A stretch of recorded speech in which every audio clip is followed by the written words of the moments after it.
On that note, we say welcome to the program. We start today with new details surrounding the suspension of 8 coaches from Canton McKinley High School.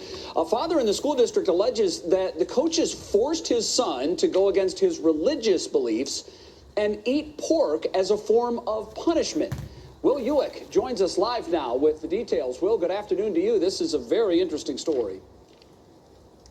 Yeah, Jay, that father that you were talking about, he hired a local attorney, Ed Gilbert, and their claim is that a 17-year-old here at Canton McKinley, a student and a football player, missed a practice. And because of that missed practice, he was forced to eat a pepperoni pizza as a form of punishment. The student, however, is of the Hebrew-Israeli religious faith and hasn't eaten pork in nearly 10 years. The father says after he reminded the coaches of this numerous times, they finally let him pick off the pepperoni, but they still made him eat the pizza, even though it had residue on it. They say the child is in counseling now, and after an initial meeting with the superintendent, the school district has been unresponsive when it comes to a meeting. So they are getting ready to file a lawsuit. We're just distraught by the whole situation. We don't understand how this could have happened. We want to get to the bottom of it as well. And if we have to go to a lawsuit to do it, well, then it's on. The Canton McKinley School District and Board haven't responded for comment on this allegation, but we have learned that 8 coaches have been placed on administrative leave. They tell us once this internal investigation is complete, they will provide more information. But, Jay, obviously you heard from the lawyer there, and by the sound of it today, I don't think that the father will be waiting very long for that internal investigation to be complete. All right, Will Ewick live tonight on What's New. Will, thank you very much. Shalom, shalom, shalom. First and foremost, all praises and double honors due to Yahweh, Bahashem Hamashiach, Wamalak Yahweh Shai. Secondly, this is Brother Yardan. WFI Detroit coming back at you with yet another cold cut. And it's clear as day what we'll be talking about in this video. And that's these high school football coaches forcing an Israelite to eat pork. Now, there's a lot to unravel in this whole mess of a situation. So I have the article pulled up as well. As you can see, the Washington Post. And I'm pulling up the article because it's a little bit more detailed than what we heard in that video. So as you can see, high school football coaches placed on leave after forcing player who can't consume pork to eat pepperoni pizza. All right. And I want to pause because in that video, he did say the Hebrew-Israeli religion. Right? We're not Hebrew Israelis. We're not dealing with that. Right? I don't know what that is. And Esau, they know who we are. At this point, it's just becoming mockery. They mocking us. Right? Hebrew Israeli, black Hebrew Israelites, these black Jewish people, the black Jews. That's not a thing. I don't know what that is. Right? The real Israelites, according to the Bible, are the so-called blacks, Hispanics, and Native Americans. And we say so-called because we're not really black. We're not really Hispanic. We're not really Native American. Those are the terms that we have to use today when we move to and fro throughout this earth in conducting business. So when we educate on our people, we use or we say so-called. All right. I wanted to nip that in the bud because that's irritating to hear. All right. Hebrew Israelis. There's no scripture that say Hebrew Israelis, but I digress because I want to dive into this article. And again, there's a lot to unravel. We're going to touch on a lot of different points and pull out precepts, of course, through the Spirit. So 8 high school football coaches in Canton, Ohio have been placed on paid leave after they allegedly forced a 17-year-old player who is a Hebrew Israelite and cannot consume pork to eat a pepperoni pizza in front of the team as part of a punishment. And that's disgusting, right? This is real heinous. Again, let's keep reading. We're not going to read the entire article. I'm just getting the crux of the matter. Gilbert, I'm going to start right here at this third paragraph. Gilbert told the Washington Post on Wednesday that the 17-year-old, who has not been publicly identified, was verbally assaulted by the coaches and faced pressure from his peers to eat the pizza despite his religious beliefs. Right? And I want to mention something. Let this be an Amalekite, let it be an Ishmaelite or a Moabite, which are the modern day Chinese man, the Arabic man or the so-called white man. Let it be one of them. Police would have been arrested everybody. It would have been hate crimes. It would have been all on CNN, Fox News right now. You know, it would have been trending on every social media site. But because he's an Israelite, few news outlets, just a few. Right? It's not enough to grab the world's attention, because the world views Israelites, the so-called blacks, Hispanics, Native Americans, as shit. You know, that's the reality of it. But Abba brought this video will promote more, or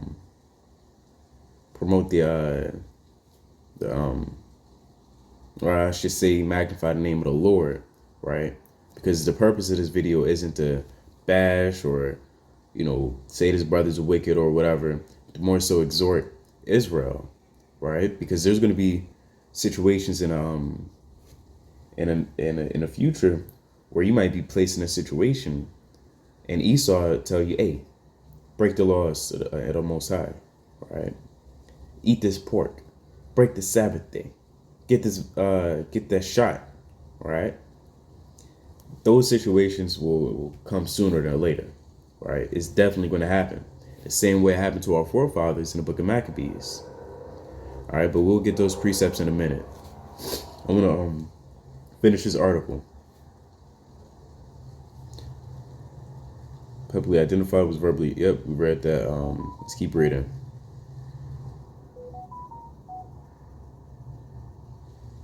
Where should I start? I'm gonna start here.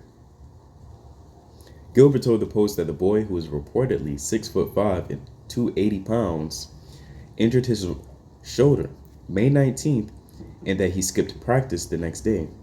When the teenager showed up May 24th to a voluntary strength and conditioning session, Gilbert said he was ordered to sit in a chair in the middle of the school's gym. Then Watley, who has been at the schools for 2 years, allegedly gave him an ultimatum: eat the pepperoni pizza for skipping practice, or his teammates will face additional drills. And in this exact situation, brother, you should have told, and not only for this brother, but for anybody that may be in a similar situation, you have to tell yourself, hey, the hell with these people. The hell with these niggas. The hell with my teammates, my coaches, my school, my pride, whatever. The hell with all of that. Because you have to understand, keeping the laws, statutes, and commandments of the Most High trumps and is above everything in this world. Right? It's above your dog, your family, your little brother, your woman, your boyfriend, so-called, whatever. It's above all of that. The Most High's commandments and you loving him, that's above everything. And that's something you have to understand soon as you come into this truth. And in fact, let me pull up the precept. I got it right here. This is Luke 14:23.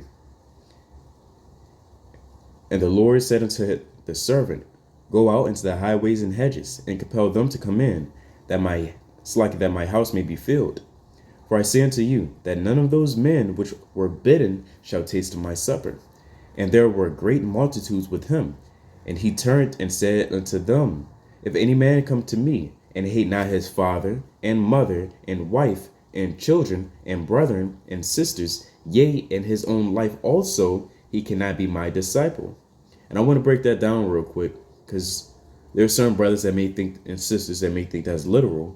The Lord doesn't actually want us to hate our brothers. He's not, hoping, I hope this Israelite servant hate his brother, right? In fact, the law teaches us not to hate our brother. Thou shalt not hate thy brother. But in this context, it's telling us that you have to put the Most High first above them, right? So in any situation, and you have to, if somebody's giving you an ultimatum, or you have to figure out, do I have to do this or keep the laws first? You have to keep the laws first, right? And say pretty much, forget my mother, my brother, my mother, my father, my friends, my family. Forget them. They're the least in your mind, right? Because the Most High, he's the first thing that should be in your mind when it comes to operating and moving to and fro in this world and conducting certain businesses. In every matter. Verse 27, and whosoever doth not bear his cross and come after me cannot be my disciple.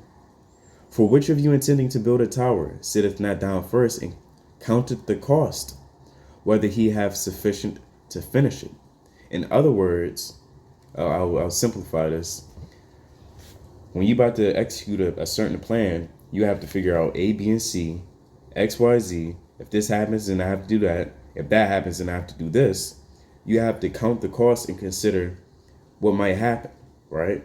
You have to think of every conceivable angle and how it might play out and consider that, this might happen or that might happen. I might lose friends. I might be lonely, whatever. You have to consider these things when you come into this truth. And that's something that you not only have to consider when you come into this truth, but you have to realize and acknowledge that every day in this truth as well. You have to remember that. That's not a one-time lesson. No matter how long you've been in this truth, you still have to remind yourself and let yourself know, okay, hey, I got to count the costs, right? I still got to count the costs. I got to understand, okay, I got to be a servant of the Lord first, right?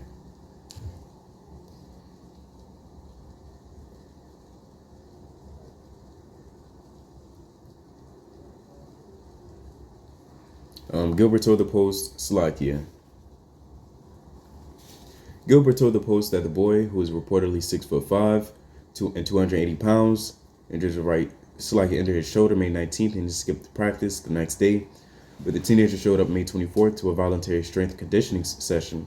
Gilbert said he was ordered to sit in a chair in the middle of the school's gym. Then Watley, who has been at the school for 2 years, allegedly gave him an ultimatum: either pepperoni pizza for skipping practice, or his teammates would face additional drills. And I want to jump down to here. The player's refusal to eat the pizza also would mean that his position on the team could be jeopardized. The repository reported because he is an Hebrew Israelite. The player allegedly told the coaches at least 10 times that he was forbidden to eat pork or pork residue. According to Gilbert, the coaches allowed the athlete to remove some of the pepperoni pizza, but the pork residue was still on the slices. And again, for those who just may not know, perhaps this is your first video, again, I'm going to say it again. Perhaps you just didn't know, but if you have pepperoni or any type of pork on your pizza and you remove it, that food is unclean. There is no, oh, it's clean now because I removed it and I picked all around it. Brother, it's unclean. If you saw mouse droppings in your pizza, one mouse dropping in your pizza, you're not going to remove it and say, I want to, I'm going to devour this. You're going to throw the whole thing away, right? You have to understand that whole thing is defiled, right? If a fly drop in your food, you're not going to want to pick around it and kind of flick it off and then eat it. You're going to want a new plate, right? So there's no such thing as, you remove the pork, now it's clean. Rather, it's all unclean. And if you eat that, then you're unclean. And again, this is exhortation for brothers and sisters that may be facing a similar situation, which will happen sooner than later. Again, it's going to happen because Esau will have more ultimatums. But in this situation was Esau, it was Jake actually. A brother told me, and it was revealed through the Spirit, that the coaches were Israelites. And that means that, they been knew that he was an Israelite and he was, messing with him, bothering him probably more than likely. And, they was giving him. But that's a good thing, right? Because it's a good thing to be persecuted for the Lord. Where are we at now? 10 times the coaches allowed the athlete to remove some of the pepperoni from the pizza. And if it played out that way, brother, you going off. Brother, you really going off. And there's no amount of counseling that can help mend this situation. I can't assume, but I would believe that you repented already. But brother, you got to be more wise. You got to be more circumspect in this situation, right? You have to be circumspect in these situations. But the pork residue was still in the slices. The attorney said at the Tuesday's news conference, the boy acquitted But assistant coaches and teammates reportedly yelled at him. Slovakia real quick. See that word. I don't know that word, and it's okay not to know.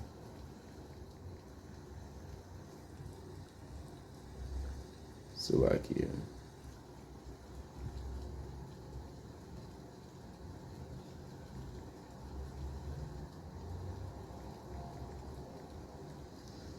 All right. Back with to accept, to permit. The boy accepted, that's what it means. You saw these big ass words. To permit, allow, to tolerate, to respect, to stand by, to go along, say the word okay, to suffer. The boy accepted, but the coaches and the teammates reportedly yelled at him as he ate the pizza. He later told his parents about what happened. The boy's father, Kenny Walters, said at the news conference Tuesday that his son was angered, hurt, and bothered by what happened. Walker, who said the family has not eaten pork since 2013, questioned the coaches. So it's like probably 8 years. Now, on the other side of the coin, perhaps his brother may have this, we don't know this brother exactly yet, right? So you don't want to be that guy that just quickly rolls off, oh, his brother should have known. Hey, you got brothers that's lukewarm. I'm not saying he is, but perhaps he could have been lukewarm, or he got some type of ailment or whatever. There's no telling. That's why this is just an exhortation video through the Spirit. And that in no matter what situation you're in, do not fall short when it comes to keeping the commandments.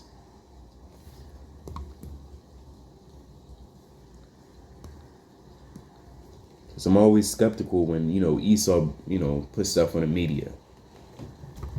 Lo and behold, there's always, some random other piece of evidence that come to light. So, again, exhortation through the Spirit, brothers and sisters. If you're placed in a situation or you find yourself in a certain situation, keep the commandments. Think about the Lord first. To hell with your friends, your family, whoever. If they're a stumbling block for you to keep the commandments, you got to push them aside or go around it. So what was I going to get? The second Maccabees.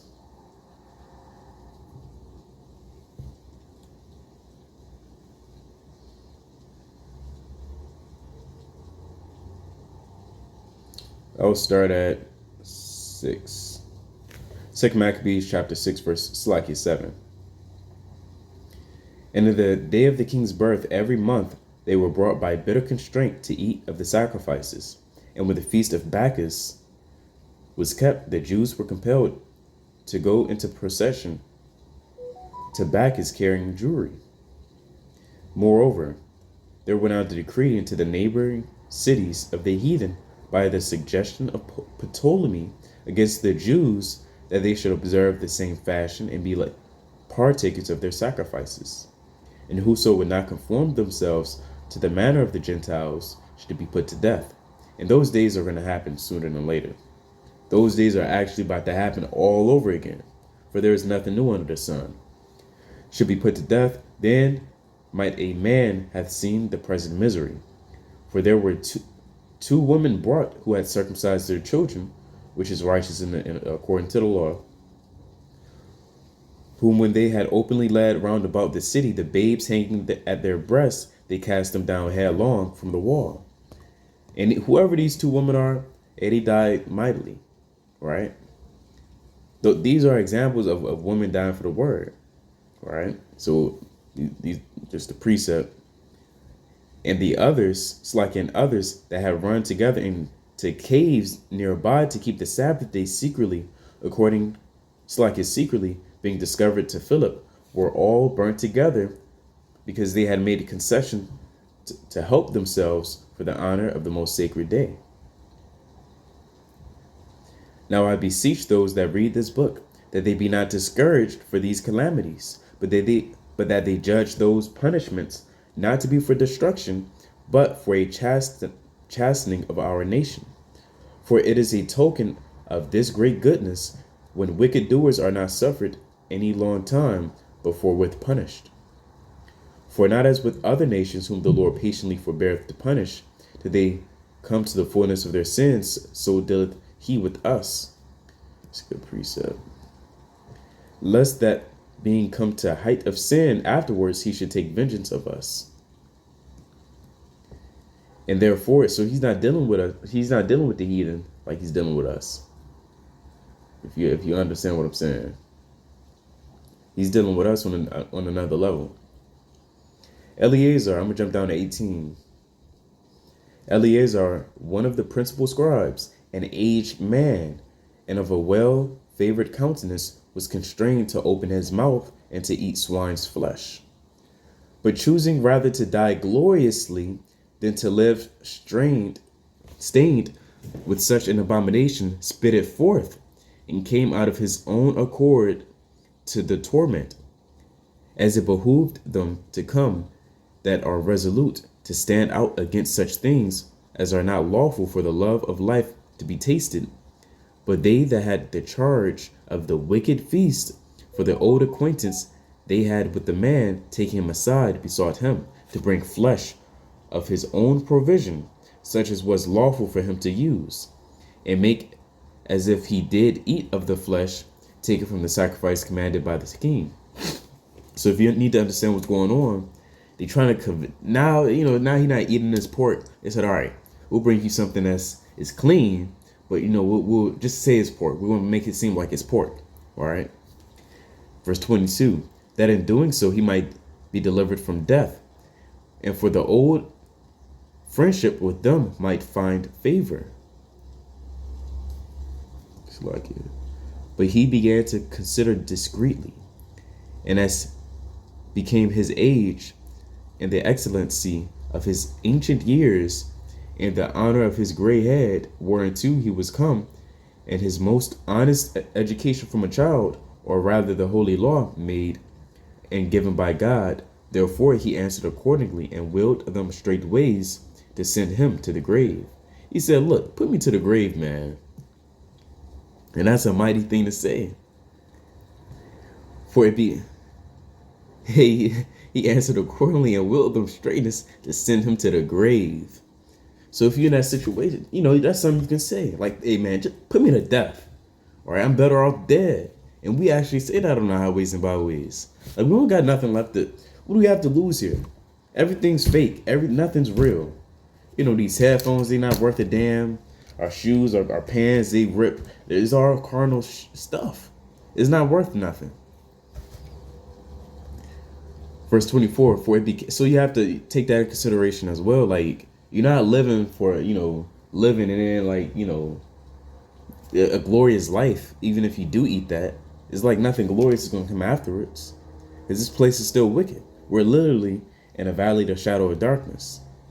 If you believe that you can have some type of prize, consolation, or life in the valley of darkness, then you've been deceived. Verse 24, for it becometh not our age, said he, in any wise to dissemble, whereby many young persons might think that Eleazar being fourscore years old and 10, were now gone to a strange religion.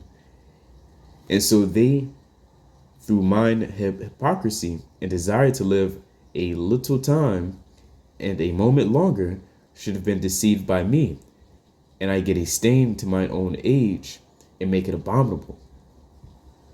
Right? So he's not trying to be a bad example for the youth. Wherefore, now manfully changing this life, I will shew myself such an one as mine age requireth. We remember saying, like, look, man, I'm pretty much out the door, and I don't got much left to live for, and I'm old. What else is it to do? And live a notable example to such as be young to die willingly and courageously for the honorable and holy laws. And when he had said these words, immediately he went to the torment.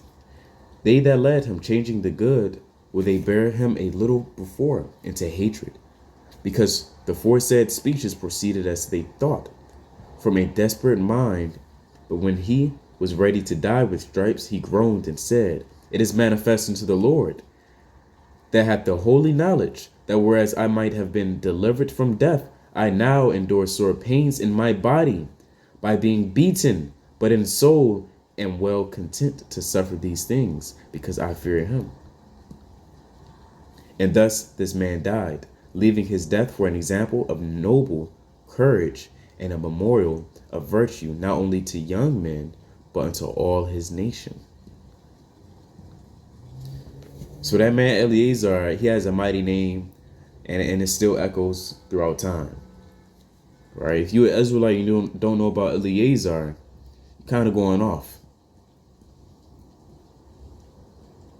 And of course, you have the entire book of 2nd Maccabees, 7th chapter.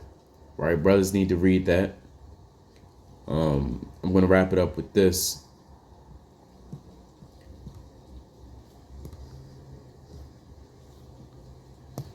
It's 1st Maccabees chapter 2.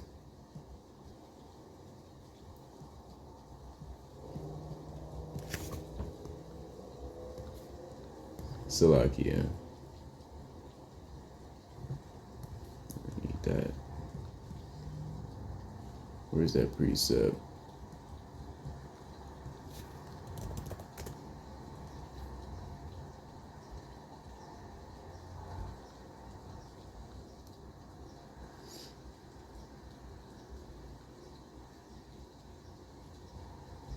Second Maccabees chapter 2,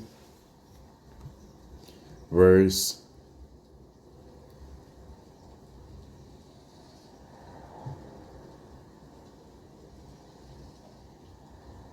21.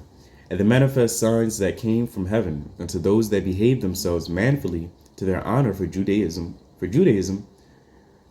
so that being but a few, they overcame the whole country and chased barbarous multitudes, and recovered again the temple renowned all the world over, and freed cities, and upheld the laws which were going down, the Lord being gracious unto them with all favor.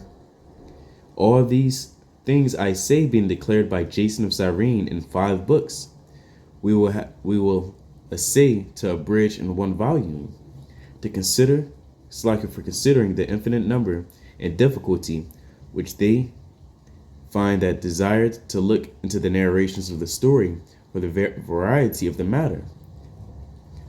We have been careful that they that will read might have delight, and that they that are desirous to commit to memory might have ease, and that all into whose hands it comes might have profit. So all the books and verses and chapters you read in the book of Maccabees, the Apocrypha, even the whole Bible, you should commit it to your mind, right? And you should have ease after reading the scriptures. You shouldn't read the scriptures and then you're more stressed out, and you plucking out your hair and you quit your job and move into the forest. And you should have more ease to your life, right? And it should be profitable unto you. If you read something and you say you know it's not profitable, you going off.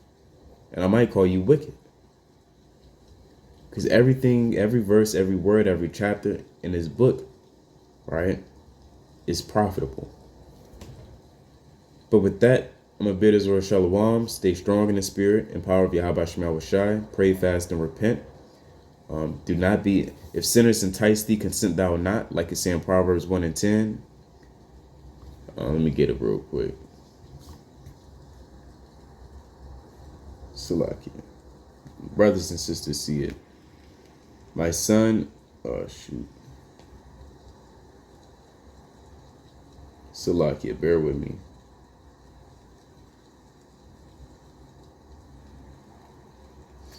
My son, if sinners entice thee, consent thou not. If they say, come with us, let us lay wait for blood, let us lurk privately for the innocent without cause. And that's what happened with that brother. Let us swallow them up alive as the grave, and whole as those that go down into the pit. That's what Esau does to us. That's what our own people do to us. Right?